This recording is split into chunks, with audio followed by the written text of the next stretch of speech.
মধ্য দুপুরের সেই আলো যেন ঘরের কোণে এসে জমাট বেঁধে গেল। দীক্ষার সদ্য পাওয়া সুখ, তার পেজের হাজারো লাইক আর মন্তব্যের উচ্ছ্বাস সব এক ফুৎকারে নিভিয়ে দিল দরজায় দাঁড়িয়ে থাকা ছায়াটা। নিস্তব্ধ, স্থির, অথচ ভীষণ ভারী সেই ছায়া। সেটি আর কেউ নয়, তৃণা। তৃণার চেহারায় এখন আর সেই রূপের অহংকার অবশিষ্ট নেই, যা সে একদা তার বোনের ঘর ভাঙতে ব্যবহার করেছিল।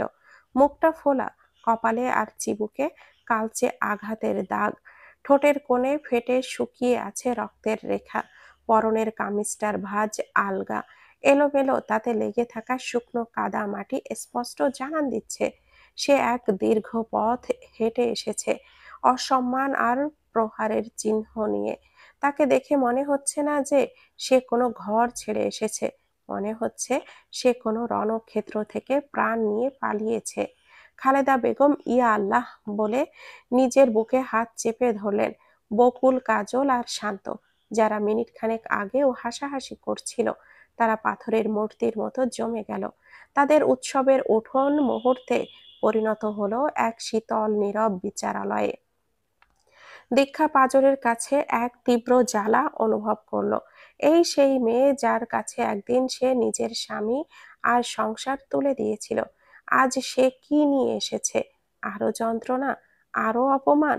দীক্ষা পেটের ওপরে হাত রেখে নিজেকে সামলে নিল।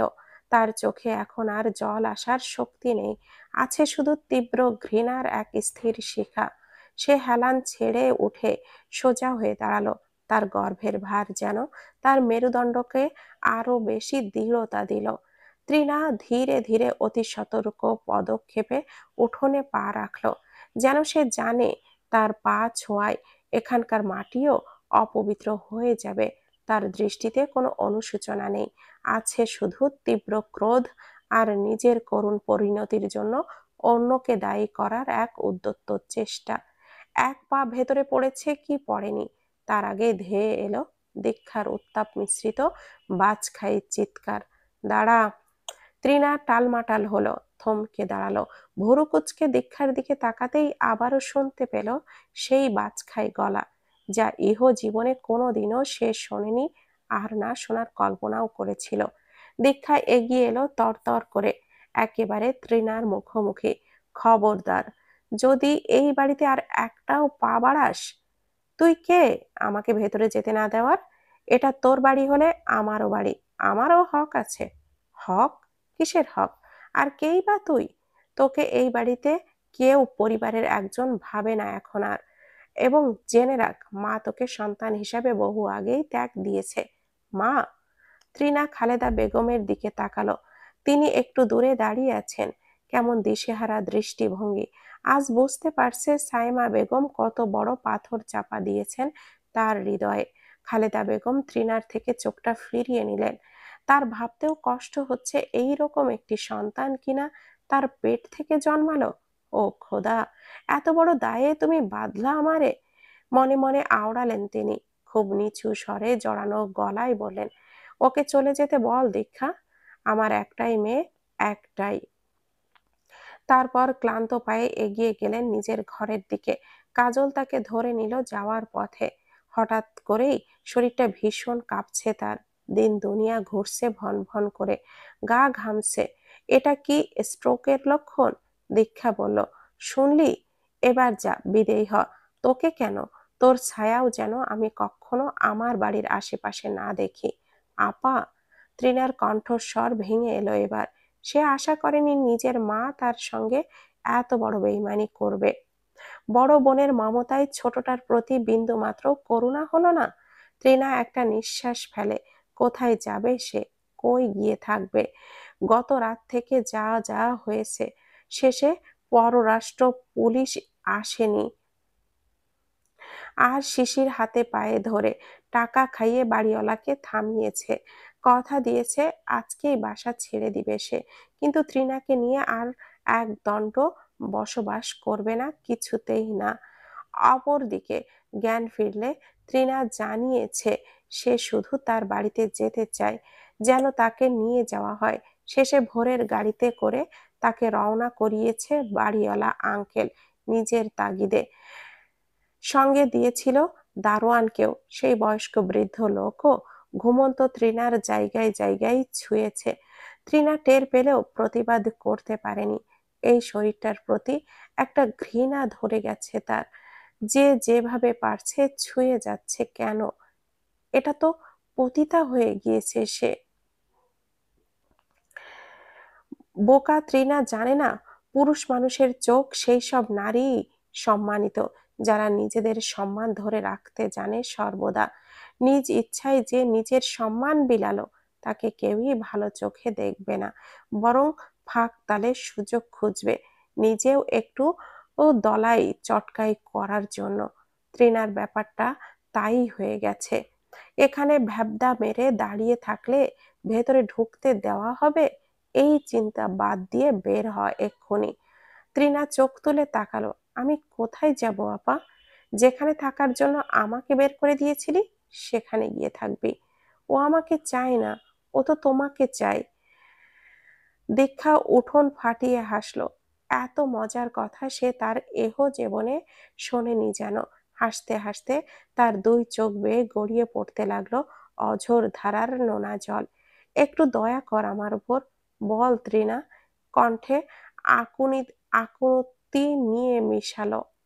দীক্ষা হঠাৎ করেই হাসি থামালো, গলায় পারদ সর্বোচ্চ তুলে বলল, দয়া? তুই আমার কাছে দয়া চাইছিস? যেদিন তুই আমার স্বামীর ঘরে ঢুকেছিলি সেদিন আমার উপরে কি তুই দয়া দেখিয়েছিলি? যেদিন আমার পেটে থাকা সন্তানের কথা জেনেও শিশিরের হাত ধরে বেরিয়ে গিয়েছিলি সেদিন তোর মধ্যে কি মানুষের মমতা ছিল? তুই কোনোদিন আমার বোন ছিলি না তৃণা। তুই ছিলি একটা বিষাক্ত সাপ। আর সাপকে আমি আমার ঘরে জায়গা দিতে পারি না। তুই পথে পথে ঘুরে বেড়াবি, তোর পাপের প্রায়শ্চিত্ত তুই করবি, এটাই বিধাতার বিধান। ও হ্যাঁ, দয়া কেন দেখাবি তুই? সব ভুল তো আমার একার। আমি শিশিরকে ভালোবেসে ভুল করছি, ওকে চেয়ে ভুল করছি, ওর সঙ্গে একসাথে থাকতে চেয়ে ভুল করছি। আর ও কিছুই করেনি? ওর কোনো পাপবোধ নেই? আমাকে পথে পথে ঘোরাবি আর তুই আবার গিয়ে ওর সাথে চাটাচাটি করবি? খুশি হচ্ছিস তো ভেতরে ভেতরে? তোর তো চাওয়া ছিল এটাই, তাই না? তোর অভিশাপ লেগেছে আমার জীবনে। তুই তো অভিশাপ দিয়ে আমাকে ঘর ছাড়া করলি। দীক্ষা চোখ সরু করে তাকালো, শান্ত অথচ পাথরের মতো কঠিন স্বরে জবাব দিল, অভিশপ্ত? তুই অভিশপ্ত খুঁজছিস? তৃণা, আমি কখনো তোর অমঙ্গল চাইনি। শুধু চেয়েছিলাম তুই তোর কাজের ফলটা যেন হাতে নাতে পাস। আজ আমার অভিশাপ নয়, তুই তোর নিজের পাপের ফল ভোগ করছিস। তোর তো আজ সুখে থাকার কথা, শিশিরের হাত ধরে নতুন সংসার সাজানোর কথা ছিল। সেই সংসার থেকে এমন রক্তাক্ত অবস্থায় ছুটে আসতে কেন হলো? তোর এত ভালোবাসার শিশির তোকে কি দিয়েছে? শুধু এই কপাল ভাঙা দাগ? তৃণার মুখটা কুঁচকে গেল। আঘাতটা সরাসরি তার অহংকারে লাগলো। তার রাগ যা এতদিন শিশিরের ওপরে ছিল তা মুহূর্তে স্থানান্তরিত হলো দীক্ষার দিকে। তৃণা ক্ষিপ্ত হয়ে বলল, আর কার জন্য এসব হলো? তোর জন্য। তুই ওকে আবার টেনে নিয়েছিস আপা। তুই ওর দুর্বল জায়গায় আঘাত করেছিস। সেই দিন, যেদিন ও তোকে ছেড়ে দিয়েছিল, সেই দিনও তুই ওর পেটের বাচ্চাটাকে দেখিয়ে ওকে আটকাতে চেয়েছিলি। আর শেষমেশ সেটাই করিয়ে দেখিয়েছিস। যে কিনা আমার ভেতর নিজের ভালো থাকাটা খুঁজে পেয়েছিল একদা। তার থেকে আজ শুনি ও নাকি আমাকে বলে তোর চেয়ে হাজার গুণ ভালো ছিল দীক্ষা।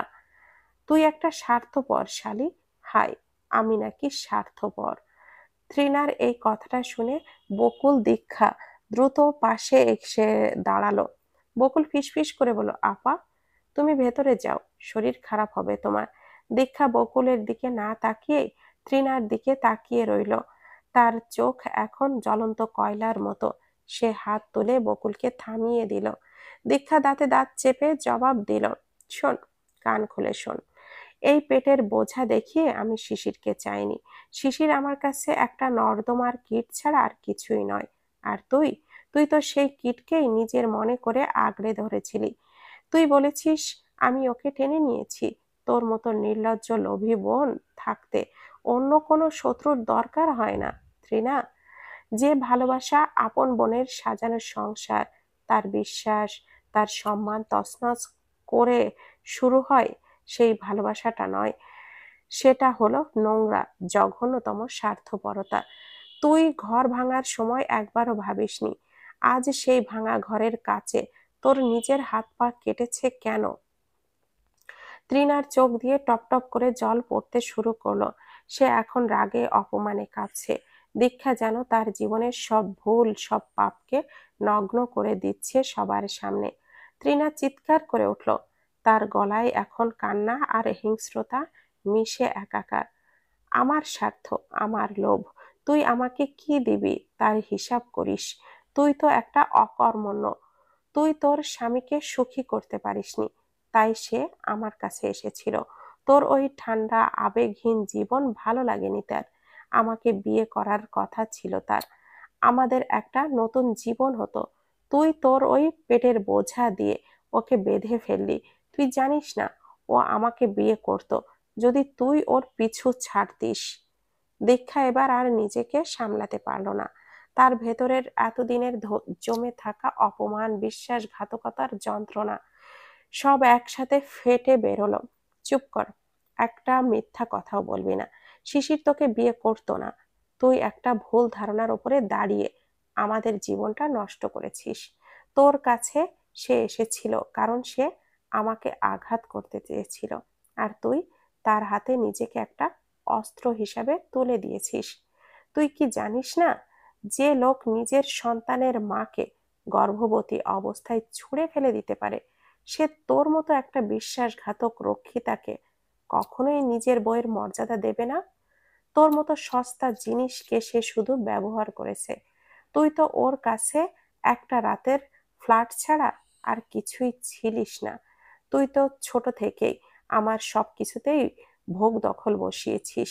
তোর জন্মই শুধু লোভ আর পাপ নিয়ে হয়েছে। ছি। তৃণা আর সহ্য করতে পারল না। দীক্ষার এই কথাগুলো তার হৃদয়ের গভীরে গিয়ে বিঁধল।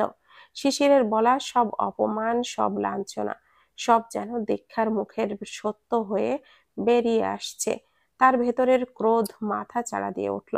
সে সামনের মাটির ঢেলাটা দেখতে পেল। রাগে তার শরীর কাঁপছে, চোখ দুটো রক্তবর্ণ হয়ে গেল। হারামি, তুই আমায় কে সস্তা বললি? তৃণা হাতের কাছে থাকা শুকনো মাটির একটা ঢেলা তুলে সজোরে ছুঁড়ে মারল দীক্ষাকে লক্ষ্য করে। সেটা দীক্ষার গা ঘেঁষে টিনের দেওয়ালে লেগে ধুলো হয়ে গেল। বকুল আর কাজল একসাথে ঝাঁপিয়ে পড়ল। বকুল দীক্ষাকে আড়াল করে দাঁড়ালো, আর কাজল গিয়ে তৃণার হাতটা চেপে ধরলো। কাজল হাঁক ছাড়লো। কি করছিস তুই? আপার পেটে বাচ্চা, তোর কি বিন্দুমাত্র কাণ্ডজ্ঞান নেই? সাহস হয় কিভাবে এই বাড়িতে এসে এমন নৃশংসতা করছিস? তৃণা উন্মত্ত হয়ে নিজেকে ছাড়িয়ে নেওয়ার চেষ্টা করে। তার পুরো শরীর ক্রোধে কাঁপছে। সে কাজলকে ধাক্কা দিয়ে সরিয়ে দিল এক লহমায়। চিৎকার করে বলল, তোরা সবাই ওর দলে। তোরা সবাই মিলে আমাকে শয়তান বানালি। তোদের আমি দেখব। আমি একা হয়েছি তো কি হয়েছে? আমি তোদের কাউকে শান্তিতে থাকতে দেব না, কাউকে না। দীক্ষা এক ধাক্কায় বকুলকে সরিয়ে দিল। সে এবার আর স্থির নয়। তার ভেতরে বইছে মাতৃত্ব আর অপমানের এক মিলিত ঝড়। তুই তুই আমার কি করবি শুনি? তুই তোর নিজের ভালোবাসার মানুষকেই রাখতে পারলি না, আর আমার নতুন জীবন তুই ভাঙবি? তুই তো একটা জঞ্জাল, একটা বেয়াদব। এই দেখ, আমার হাতে এখন শক্তি, আমার এই পেটে এখন নতুন জীবন। তোকে দেখে আমি ভয় পাবো ভেবেছিস? যা ছিল আমার হারানো, সব তো তুই আর তোর লম্পট প্রেমিক মিলেই নিয়ে গিয়েছিস। বিশ্বাস, ভালোবাসা, সম্মান, সব। এখন আমার হারানোর আর কিছু নেই, শুধু পাওয়ার আছে। আর তুই, তোর এখন কি আছে? দীক্ষা তৃণার খুব কাছে এগিয়ে এলো। তাদের দুজনের শ্বাস প্রশ্বাস এখন উন্মত্ত বাতাসের মতো গরম। দীক্ষা ফিসফিস করে কিন্তু অত্যন্ত ভয়ানক স্বরে বলল, তোর এখন আছে শুধু শূন্যতা। তোর আছে শুধু সেই পুরুষের ঘৃণা যাকে তুই ভালোবাসার নামে চুরি করেছিলি। সে তোকে আর ভালোবাসে না, সে তোকে ব্যবহার করে ছুঁড়ে ফেলে দিয়েছে।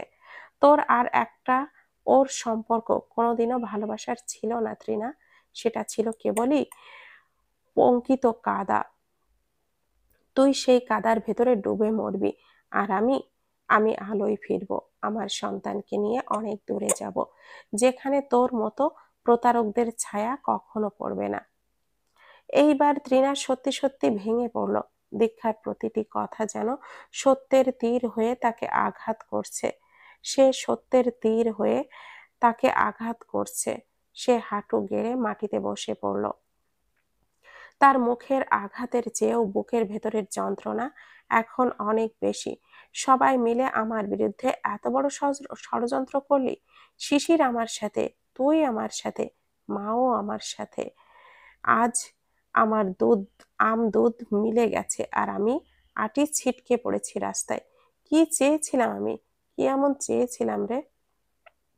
শিশিরকে চেয়েছিলাম, তার সাথে একটা সংসার করতে চেয়েছিলাম।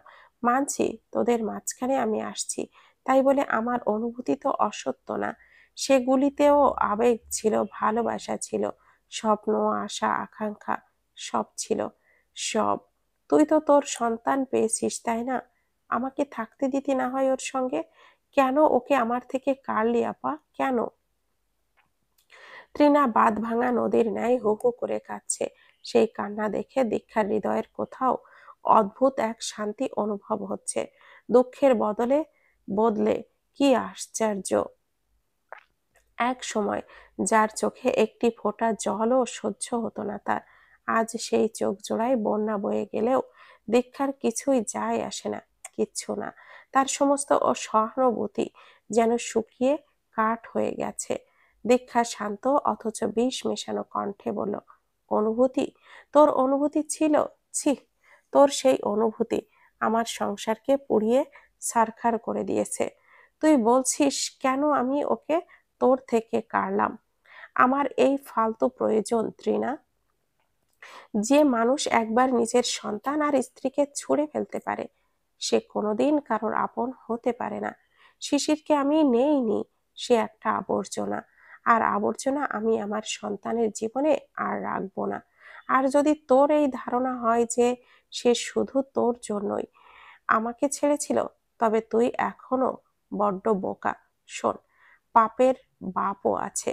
তোকে দিয়ে আমার ঘর ভেঙেছিল, আর দেখবি তোকেও সে অন্য কারোর জন্য ছেড়েছে। তোর পাপের বাবাও আছে, যে তোর চেয়ে আরো বড় শয়তান, তোর চেয়ে আরো বেশি লোভী, আরো বেশি চরিত্রহীন। তোকে সে ছুঁয়ে ফেলেছে, কারণ বিধাতা কখনো পাপকে ছাড় দেয় না। দীক্ষার এই কথাগুলো শুনে তৃণার কান্না হঠাৎ থেমে গেল। তার চোখ দুটো বিস্ফোরিত হলো। দীক্ষা কি বলতে চাইছে?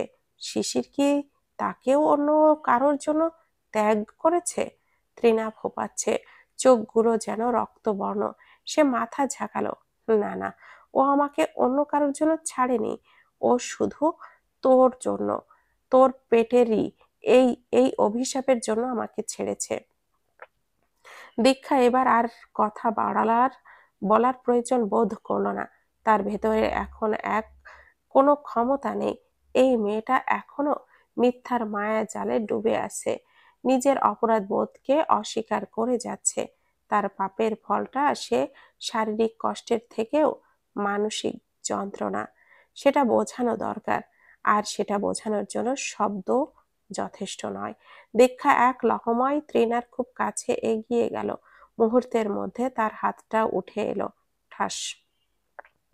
প্রথম আঘাতটা পড়ল তৃণার বাম গালে, এমন সজোরে, এমন আকস্মিক যে তৃণা স্তম্ভিত হয়ে গেল। তার মাথা একদিকে হেলে গেল, চোখের জল ছিটকে পড়ল উঠোনের মাটিতে। ঠাস। পরের আঘাতটা পড়ল তার ডান গালে। দীক্ষার চোখ দিয়ে আগুন ঝরছে। তার গর্ভের ভার যেন তার হাতকে আরো বেশি শক্তি জুগিয়েছে। প্রতিশোধের এই তীব্র আগুন দীক্ষার সমস্ত শরীর ছড়িয়ে পড়েছে। দীক্ষা হাঁসফাঁস করতে করতে রাগে কাঁপতে কাঁপতে গর্জে উঠল, নে, এই নে, তোর পাপের ফল। এই নে তোর সেই অহংকার ভাঙার দাম। যে হাত দিয়ে তুই আমার বিশ্বাস ছুঁয়েছিলি, সেই হাতেই আজ তোকে আমি শিক্ষা দিলাম। তুই বললি শিশির তোকে ফিরিয়ে নেবে, সে তোকে বিয়ে করবে। সে একটা ফালতু নর্দমার কীট। সে তোর মতো স্বার্থপর একটা মেয়েকে শুধুই ব্যবহার করেছে। তোকে সে কখনোই স্ত্রীর সম্মান দিত না, রক্ষিতা বানিয়ে রেখেছিল। তোর মতো সস্তা মেয়ে মানুষের জন্য এই বাড়িতে কোনো জায়গা নেই। সে আমাকে অন্য কারোর জন্য ছাড়ুক বা তোকে ছুঁড়ে ফেলুক, সে আমার কাছে অতীতের আবর্জনা। তার কাছে আমার কোনো প্রয়োজন নেই। তার মতো প্রতারকের কাছে আমি কোনোদিন কেন ফিরতে যাব? আমার কি এতই কমতি নাকি? আমার কিসের অভাব? আমার কি এতই প্রয়োজন যে আবার গিয়ে ফেলা থুতু চাটবো? যা, আর একটাও মিথ্যা কথা বলবি না। তোর জীবন তুই নিজে ধ্বংস করেছিস, আমার উপর দোষ চাপাবি না। তৃণা দুটো থাপ্পড়ে আর দীক্ষার সেই উন্মত্ত ক্রোধে পুরোপুরি চুপসে গেল। সে সে মাটির দিকে তাকিয়ে রইল। গাল দুটো জ্বালা করছে, কান বেয়ে নামছে রক্তের উষ্ণ স্রোত। কিন্তু এর চেয়েও বেশি জ্বালা করছে তার ভাঙা অহংকার। সে আর মাথার তুলে দীক্ষার দিকে তাকাতে পারল না। বকুল এই দৃশ্য দেখে কেঁদে ফেলল। সে জানে এই থাপ্পড়গুলো শুধু তৃণার গালে পড়ল না, তার দীক্ষার নিজের ভেতরে জমে থাকা সব কষ্ট, সব আঘাতের বহিঃপ্রকাশ। দীক্ষা হাঁপাতে হাঁপাতে পেটের উপরে হাত রেখে নিজেকে স্থির করলো। এবার তার কণ্ঠস্বর কর্তৃত্বপূর্ণ, শান্ত কিন্তু চূড়ান্ত। এই ঘর, এই উঠোন, এই ভিটে সব আমার। আমার আর আমার সন্তানের। আর কোনো বিশ্বাসঘাতকের এখানে ঠাঁই নেই। তোর মতো বিষাক্ত মানুষকে এই বাড়ির আলো বাতাস ছুঁতে দেব না। যা, যা বলছি। এখনই আমার চোখের সামনে থেকে দূর হ। কাজল আর দেরি করলো না। সে দ্রুত এগিয়ে এসে তৃণার বাহু শক্ত করে চেপে ধরল। কঠিন স্বরে বলে উঠল, তোর মতো বেয়াদব এখানে দাঁড়িয়ে থাকার যোগ্য না। তুই তোর নিজের বোনের জীবনটা নষ্ট করেছিস। আমরা তোর মুখও দেখতে চাই না। চল, বের হয় এখান থেকে। কাজল প্রায় টেনে হিঁচড়ে তৃণা দুর্বল কেঁপে ওঠা শরীরটাকে দরজার দিকে নিয়ে গেল। তৃণা কোনো প্রতিরোধ করলো না, যেন তার ভেতরের সব শক্তি ফুরিয়ে গেছে। সে যেন এক মৃতদেহের মতো কাজলের হাতের টানে দরজার বাইরে চলে গেল। কাজল তৃণার শরীরটা দরজার বাইরে ঠেলে দিয়ে দ্রুত ফিরে এলো। বকুল ততক্ষণে দরজার সামনে এসে দাঁড়িয়েছে, তার চোখে এখনো জল। কিন্তু দীক্ষার পাশে দাঁড়িয়ে সে যেন আজ একটু নতুন শক্তি পেয়েছে। বকুল দরজার চৌকাঠে দাঁড়িয়ে উঠোনের বাইরে রাস্তার উপরে দাঁড়ানো তৃণার দিকে তাকালো। শোন তৃণা, তুই ভাবছিস তুই সব হারিয়েছিস বলে আপা খুশি হয়েছে? হ্যাঁ, হয়তো হচ্ছে, কিন্তু তোর আজকের এই অবস্থাটা, এইটা আমাদের কারোর কাম্য ছিল না। তুই শুধু তোর রূপ, তোর ক্ষণিকের লোভের বশবর্তী হয়ে নিজের জীবনটা ধ্বংস করেছিস। তুই ভালোবাসা আর ভোগের পার্থক্য বুঝিসনি। শিশির তোর সঙ্গে যা করেছে সেটা তোর পাপের প্রাপ্য শাস্তি। আজ না বুঝলেও একদিন বুঝবি। নিজের বোন আর মায়ের চেয়ে বেশি আপন পৃথিবীতে আর কেউ হয় না। এখন যা, ফিরে যা তোর সেই স্বপ্নর রাজ্যতে। আর কোনোদিন এই পবিত্র উঠোনে তোর নোংরা পা জোড়া রাখবি না। বকুল এরপর আর এক মুহূর্ত অপেক্ষা করলো না। সজোরে দরজার পাল্লা দুটো টেনে এক করলো। ঠাস করে আওয়াজ হলো সজোরে। দরজা বন্ধ হওয়ার সেই আওয়াজটা যেন শুধু কাঠে কাঠে আঘাত করলো না, বরং তৃণার জীবনের সমস্ত সম্ভাবনা, সব আশা ভরসার ওপর পড়ল এক চূড়ান্ত আঘাত। দীক্ষা বকুলের দিকে তাকালো, তার চোখে কৃতজ্ঞতা। বকুল এসে দীক্ষার হাতটা ধরলো। তারা দুজনেই ক্লান্ত, কিন্তু এখন তারা স্বাধীন। দীক্ষার নতুন জীবনের যাত্রা যেন আজই শুরু হলো। সব আবর্জনা পরিষ্কার করে, সব বিষাক্ত সম্পর্ক ছিন্ন করে। ধুর, গ্রেট মিস্টেক হয়ে গেল। এই বছরের সবচেয়ে বড় গ্রেট মিস্টেক। কয়টা চড় আমারও দেওয়া উচিত ছিল। পুরুষের হাতের চড় খেয়ে একদম ফিট হয়ে থাকতো, সেই হতো গ্রেট মিস্টেক। ক্ষণে ক্ষণে বলে উঠছে শান্ত। সে দাঁড়িয়ে আছে রান্নাঘরের পাশের ডাব গাছ তলায়। হাতে জ্বলন্ত সিগারেট, পাশে কাজলও দাঁড়িয়ে নীরব ভঙ্গিতে। শান্তর কথাই বিরক্ত হলেও কিছুটা বলছে না কিছু। গভীর টানে আরেকটি ধোঁয়া ছেড়ে আবারও বলতে চাইল শান্ত, কিভাবে এত গ্রেট মিস্টেক করলাম যে। তার আগেই রান্নাঘর থেকে বেরিয়ে এলো বকুল, চোখে রাগ, কণ্ঠে বাষ্প মিশে। আর কতবার এক বলি আওড়াবেন? এই সময় তো ভোদাইয়ের মতো করে একেবারে দাঁড়িয়েছিলেন হাত পা গুটিয়ে, এখন বলে লাভ কি? শান্ত হাহাম্মক বনে গেল। আমি ভোদাই? এগিয়ে এলো কয়েক পা। বকুলও সমান তেজে বলল, তা নয়তো কি? দেখছেন আপার এই অবস্থা, ওকে তো প্রথমেই টেনে হিসড়ে বাইরে বের করে দরজা আটকানো উচিত ছিল। ওকে দেখে আপা উত্তেজিত হলো। ভাগ্যিস একটা বিপদ হয়নি। শান্ত মাথা চুলকে নিল।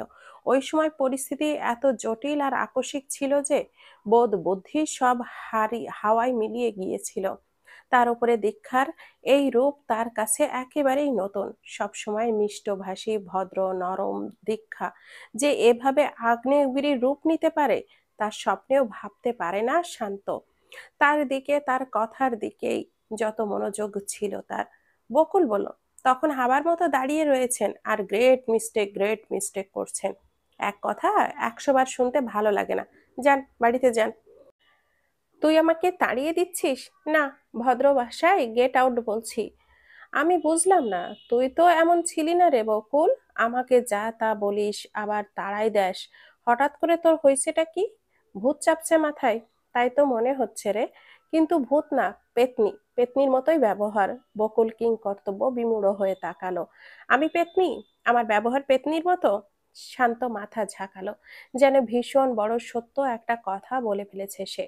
অবশ্যই মনে কষ্ট পাইলেও সত্যি তোর আচরণ হচ্ছে পাগলা কুকুরের মতো, দেখলেই ঘেউ ঘেউ। রাগে ফেটে পড়ল বকুল।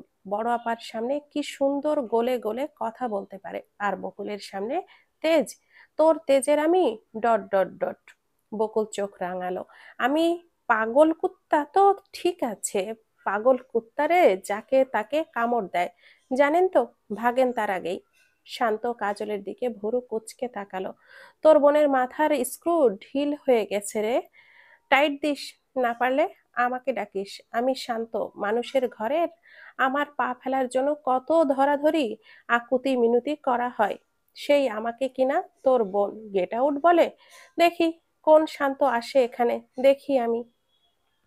কাজলও কিছুই বলল না, বরং দ্রুত পা চালিয়ে অন্যদিকে চলল।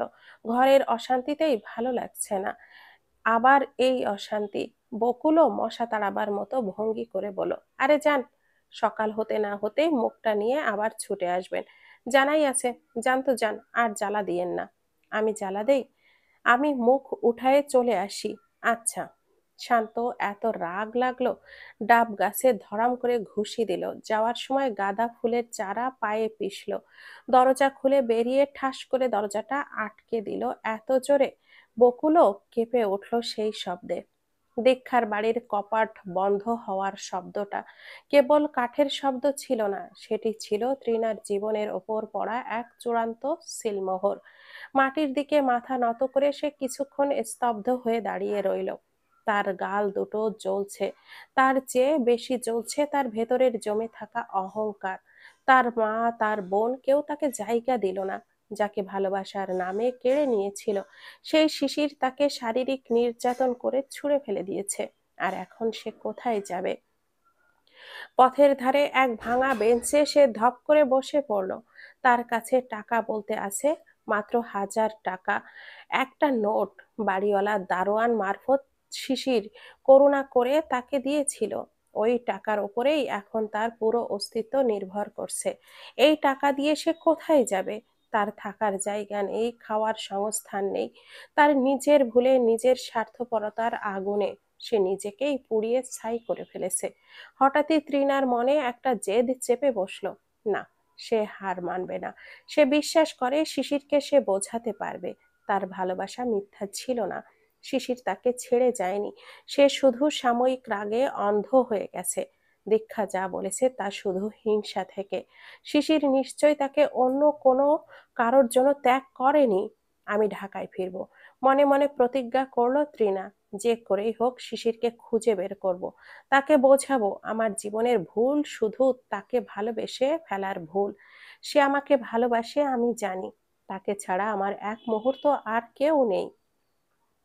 টাকা হাতে নিয়ে সে দ্রুত একটা বাসের সন্ধান করলো, যা তাকে আবার ঢাকায় ফিরিয়ে নিয়ে যাবে, সেই শহরে যেখানে গত রাতে তার জীবনটা দুটুকরো হয়ে গেছে। ঢাকায় ফিরতে ফিরতে সন্ধ্যা গড়িয়ে রাত নেমে এলো। ক্লান্ত, ক্ষুধার্ত এবং ভীত তৃণা সোজা গিয়ে পৌঁছালো শিশিরের সেই ভাড়া করা বাসার সামনে, যেখানে গত রাতে তাদের তুমুল ঝগড়া হয়েছিল। সে হাঁপাতে হাঁপাতে দরজা ধাক্কা দিল। দরজা খুলতেই সেই বাড়িওয়ালা সাহেব বেরিয়ে এলেন, যার সামনে গত রাতে তৃণা রক্তাক্ত অবস্থায় পড়েছিল। তৃণাকে দেখেই বাড়িওয়ালার চোখ কপালে উঠল, তার মুখটা ক্রোধে লাল হয়ে গেল। এই, তুমি আবার এসেছো কেন? তোমার সাহস কত? বাড়িওয়ালার গর্জন করে উঠলেন। তৃণা মিনতি গলায় বলল, আঙ্কেল, আমি শিশিরের সঙ্গে কথা বলতে এসেছি। ও কোথায়? একটা বারের জন্য শুধু দেখা করতে দিন। কথা বলতে এসেছো? কাল রাতে কি নাটক করেছো ভুলে গেছো? আর একটু হলে পুলিশকে আনতে হতো। আমার বাড়ির সম্মান ধুলোয় মিশতো। তোমার মতো অশান্ত আর কুলাঙ্গার মেয়েকে আমি আমার বাড়ির ধারের কাছেও দেখতে চাই না। যাও এখান থেকে, দূর হও। তোমরা দুজন মিলে আমার পুরো বাড়িটার নাম খারাপ করে দিয়ে গেছো। আশেপাশের সবাই কে কি বলছে, ছি। বাড়িওয়ালা এক ঝটকায় তৃণাকে টেনে দরজার বাইরে বার করে দিলেন। তৃণা নিয়ন্ত্রণ রাখতে পারল না, সামনের সিঁড়ি ধরে ওপরে ছিটকে পড়ল। তার শরীরের আঘাতগুলো আবারও নতুন করে টনটন করে উঠল। আঙ্কেল, প্লিজ, প্লিজ শুনুন না। ও আমাকে বলেছে ও আমাকে বিয়ে করবে। বিয়ে করবে? হ্যাঁ। শিশিরের নামের ওই লম্পট ছেলেটা তোমাকে বিয়ে করবে? ও তো এই বাসা ছেড়েই চলে গেছে, আর কখনো এই এলাকায় ফিরবে কিনা সন্দেহ। বাড়িওয়ালা ঘৃণা ভরে বলেন। তৃণা স্তব্ধ হয়ে গেল। চলে গেছে? শিশির চলে গেছে? কোথায় গেছে আঙ্কেল? কোথায় গেছে ও? তৃণা এবার প্রায় চিৎকার করে কেঁদে উঠল। আমি কি জানি কোথায় গেছে? এইসব ছেলেদের কোনো ঠিকানা বলতে কিছু আছে নাকি? আজ এখানে কয়দিন, কাল ওখানে কয়দিন। এদের কাজই বিয়ে ছাড়াই মেয়ে নিয়ে ফুর্তি করা। কি বাজে ব্যাপার, ছি। যাও, বিদেয় হও। এই এলাকায় ও তোমার ছায়া যেন না দেখি। যদি দেখি একদম পুলিশ ডেকে এনে ধরিয়ে দেব। বিয়ে ছাড়া একসাথে থাকা, সি সি সি। পাপের সমাজটা ভরে গেল বাবারে। বাড়িওয়ালা সজোরে দরজাটা বন্ধ করে দিলেন। দরজা বন্ধ হওয়ার আওয়াজটা তৃণার কানে বাজলো যেন একটা মৃত্যু ঘণ্টা। হতাশায় অন্ধকারে সিঁড়ির নিচে বসে পড়ল তৃণা। সে কি করবে? সে এখন কোথায় যাবে? তার জীবনে কি সব দরজা বন্ধ হয়ে গেল?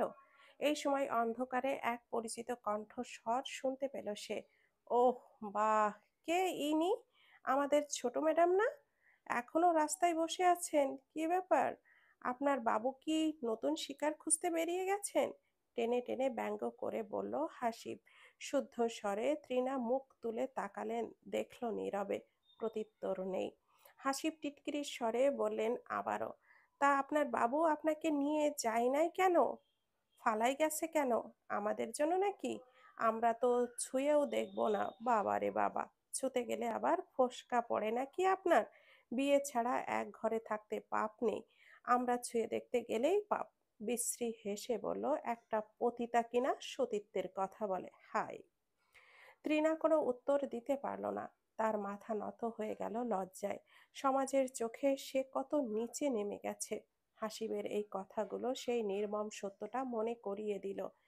এখানে বসে থেকে আর ঘর বাড়ি নোংরা কইরো না তো। আমরা পারিবারিক লোকজন, তোমাদের কারণে আমাদের ওপরেও অনেক চাপ আসতেছে। বের হও ভাই। গলার স্বর বদলে আক্রোশে ভরা গলায় বললেন তিনি, যেন খুব অসুচি তৃণা এমন ভাবে পাশ কাটিয়ে সিঁড়ির ধাপ এগোতে লাগলেন।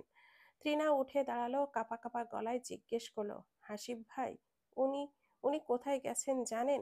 সত্যি কি বাসা ছেড়ে দিয়েছেন? হাসিব থেমে ঠোঁট উল্টে বললেন, তো কি এখানে বসে বসে পুজো দেবে নাকি? ওই রকম একটা চরিত্রহীন মানুষকেই বা আমরা আমাদের প্রতিবেশী হিসেবে মানব কেন? দিয়েছে বাড়িওয়ালা ঘাড় ধাক্কা দিয়ে বের করে। গেছে বোধহয় নিজের বাড়িতে ফিরে। ফুর্তি তো যথেষ্ট হয়েছে দুজনের। খালি আমরা করতে গেলেই এই দা বটি নিয়ে তুলে লাফ ঝাঁপ দেওয়া। নাটকের শেষ নাই, বাপরে বাপ।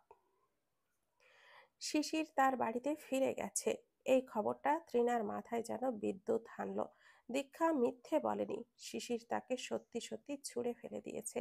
কিন্তু সে কেন? সত্যি কি অন্য কারোর জন্যে?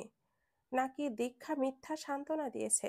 তৃণার সমস্ত শরীরে এক তীব্র ক্রোধ আর জেদ আবার ভর করে এলো। এক সেকেন্ডও দেরি না করে তৃণা কাঁপা কাঁপা পায়ে উঠে দাঁড়ালো। হাতে থাকা খুচরো কিছু নোট আঁকড়ে ধরে সে আবারও ছুটল। এখন তার গন্তব্য নেই সেই বাড়িতে যেখান থেকে শুরু হয়েছিল এই অধ্যায়টি। রাত তখন গভীর। ঢাকার রাজপথে এখন কেবলই নৈশ প্রহরী আর দুই একটি গাড়ির শব্দ। তৃণার বুকের ভেতর সেই গহন রাতের চেয়েও কালো এক অস্থিরতা। তার পোশাক এলোমেলো, চেহারায় অবসাদ আর চোখে ভয়। এই শহরের কোনো ঠিকানা আজ তার নয়। বাড়ির গেটের সামনে দাঁড়িয়ে তৃণার মনে হচ্ছে বুকটা অসময়ে থেমে যাবে। এই বাড়িই তার শেষ আশা। আঙ্গুল কাঁপতে কাঁপতে কলিং বেল চাপল সে, একবার, দুবার, তিনবার। তার অস্থির মন অপেক্ষায়, শিশির বোধহয় দরজা খুলবে। কিন্তু না। ঘুম ভাঙা চোখে, এলোমেলো চুলে সামনে এসে দাঁড়ালো শর্মিলা। তৃণাকে দেখেই তার মুখের রং সাদা হয়ে গেল। বিস্ময়, ঘৃণা আর ক্রোধে তার চোখ জ্বলে উঠল। তুমি? চিৎকার করে উঠল শর্মিলা। শর্মিলার চিৎকারে যেন গেটের বাইরে দাঁড়িয়ে থাকা তৃণার শেষ প্রতিরোধটুকু ভেঙে গেল।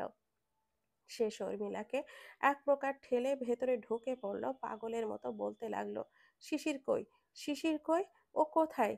এদিকে ওদিকে তাকাচ্ছে বারংবার, যেন শিশির লুকিয়ে আছে সোফা বা পর্দার আড়ালে। এই এই, এভাবে কেউ ঢোকে? থামো।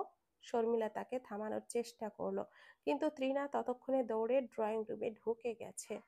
শব্দে শব্দে জেগে উঠল পুরো বাড়ি। ভেতর থেকে বেরিয়ে এলো রুমেল। সাইমা বেগমও দরজা খুলেছেন। রুমা ঝুমা কোলে বাবুকে নিয়ে হতভম্ব হয়ে দাঁড়িয়ে রইল ঘরের দরজার মাথায়। রুম খোঁজে, সোফার পেছনে তাকিয়ে বারান্দায় উকি মেরে তৃণা শুধু একটা নামই ডাকছিল বারবার, শিশির, শিশির। কোথায় কোথায় লুকিয়েছেন আপনারা ওকে? শর্মিলা চেঁচিয়ে উঠল, রাত বিরাতে এই বাড়িতে ড্রামা করতে আসছে? বের হও অসভ্য মেয়ে। আমাদের পারিবারিক সম্মান ধুলোয় মিশিয়ে দিতে চাও? তৃণা থেমে গেল, তার চোখ ফাঁকা, নিঃশ্বাস হাঁপাতে থাকা। সে ঠিক সেই মুহূর্তেই সাইমা বেগম এগিয়ে এলেন। তীক্ষ্ণ ধারালো চোখে তৃণাকে অপর থেকে নিচ পর্যন্ত দেখলেন সাইমা বেগম। হয়েছেটা কি? গম্ভীর স্বরে বললেন তিনি। তুমি এখানে কেন? আর শিশির? শিশির করে চেঁচাচ্ছ কেন? ও কি এই বাড়িতে আছে নাকি? তৃণা আকুল হয়ে জবাব দিল, আছে, অবশ্যই আছে। আপনারা ওকে লুকিয়ে রেখেছেন। এই বাড়ি ছাড়া ও আর যাবে কই? ও তো আর কোনোদিন ভাড়া বাসায় ফিরবে না। সাইমা বেগম তীব্র কঠিন স্বরে বলেন, ও জাহান্নামের চৌরাস্তায় যাক, আমার কিছুই যায় আসে না। কিন্তু একদম চেঁচাবে না তুমি, খবরদার। এটা আমার বাড়ি আর এটা ভদ্রলোকের পাড়া। তোমার কারণে আমার সংসার এমনিতেই এলোমেলো হয়ে গেছে। আমার কারণে নাকি আপনার ছেলের কারণে? তৃণা প্রশ্ন ছুড়ে দিল, তারপর নিজেকে সামলে নিল। আচ্ছা যাই হোক, ওই সব এখন তুলতে চাচ্ছি না। আমি শুধু ওর খোঁজ চাই আম্মা। আম্মা? সাইমা বেগমের চোখ কপালে উঠল, তার মুখটা ক্রোধে কঠিন হয়ে গেল। এই মেয়ে, তুমি আম্মা কাকে ডাকো? তোমার সাহস তো কম না যে আমার আরেকটা নিরীহ মেয়ের জীবন নষ্ট করেছে সে আমাকে মা ডাকার স্পর্ধা রাখে? শর্মিলা দ্রুত এগিয়ে এলো, মাথার তার সব কি ছিঁড়েছে নাকি? কোথায় কি বলতেছে হুঁশ খেয়াল আছে? নোংরামি করতে এসেছো? তৃণা কেঁদে ফেলল আচমকায়। আপনারা প্লিজ আমার সাথে যা খুশি ব্যবহার করেন, কিন্তু এখন না, প্লিজ। আমাকে বলেন না শিশির কোথায়? আমি ওনাকে খুঁজে পাচ্ছি না। উনি আমাকে মাঝ রাস্তায় ফেলে দিয়েছেন। মাও আমাকে ঘরে ঢুকতে দেননি। আমি এখন কি করব? শর্মিলা কটাক্ষ করে হেসে উঠল। ছেড়ে দিয়ে চলে গেছে নাকি? ওর তো ছাড়াটাই স্বভাব। তা এত পাগল হচ্ছ কেন? দীক্ষাকে যখন ছাড়লো তখন তো কিছুই বলনি। ও আচ্ছা আচ্ছা, নিজের ঘাড়ে পড়লে বোঝা যায় ব্যথা কতটা, তাই না? তৃণার জবাবের আগেই সাইমা বেগম এবার চূড়ান্ত সিদ্ধান্ত নিয়ে এগিয়ে এলেন। সাইমা বেগম রুমেলকে উদ্দেশ্য করে বলে উঠলেন, ওকে চলে যেতে বল রুমেল। কে কাকে ছেড়ে কই গেছে এইসবের জন্য এই গভীর রাতে আমাদের বাড়িতে হই হল্লা করার কোনো মানে হয় না। বের করে দিয়ে দরজাটা লাগা। আকস্মাৎ ঝাঁপিয়ে পড়ল তৃণা সাইমা বেগমের পায়ের ওপরে পড়ে গেল সহসায়। তার সমস্ত অহংকার জেদ সব যেন মুহূর্তেই ভেঙে চুরমার। এই মেয়ে, এই, ছাড়ো আমার পা, ছাড়ো! খেকিয়ে উঠলেন সাইমা বেগম। তৃণা আরো শক্ত করে পা জোড়া চেপে ধরে বসলো। তার কণ্ঠে এখন কেবলই এক পরাজিত মানুষের আকুতি। আম্মা, আপনি আমাকে তাড়িয়ে দিবেন না। আমি কোথায় যাব? আপনার ছেলে আমাকে মাঝ রাস্তায় ফেলে দিয়েছে। আমার মা দিদিও আমাকে ঘরে জায়গা দেয়নি। এই শহরে আমার চেনা জানা আর কেউ নেই। আপনি দয়া করে আম্মা, দয়া করেন। সাইমা বেগমের চোখে এক মুহূর্তের জন্য হয়তো মমতা দেখা গেল, কিন্তু সেই মমতা ছিল তীব্র কষ্টের। তিনি জানেন এই করুণা দেখালে তাদের পরিবার আরো সর্বনাশ নেমে আসবে। তিনি তার পা মুক্ত করার চেষ্টা করলেন এবং বরং স্থির হয়ে দাঁড়িয়ে রইলেন। দয়া? তুমি আমাদের কাছে দয়া চাইছো তৃণা? আর তোমার চোখেই কেবল নিজেকে দেখতে পাচ্ছি। একদিন তুমিও তো দয়া দেখাওনি, যখন তোমার বোন অন্তঃসত্ত্বা ছিল। তার প্রতি তোমার ন্যূনতম মমতা ছিল না।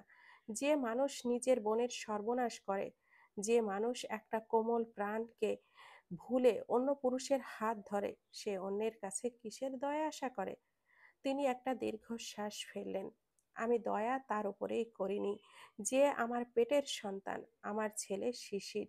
সে যখন আমার মেয়ের মতো বউকে ঠকালো, তার ওপর আমার বিন্দু মাত্র দয়া ছিল না।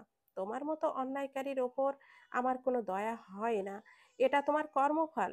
পৃথিবীতে কেউ কাউকে ঠকিয়ে সুখী থাকতে পারে না। লোভ আর বিশ্বাসঘাতকতার ফসল কখনো মিষ্টি হয় না, তা কেবলই তিতা স্বাদ দেয়। এই কঠিন সত্যতা তোমার বোঝা উচিত ছিল তৃণা।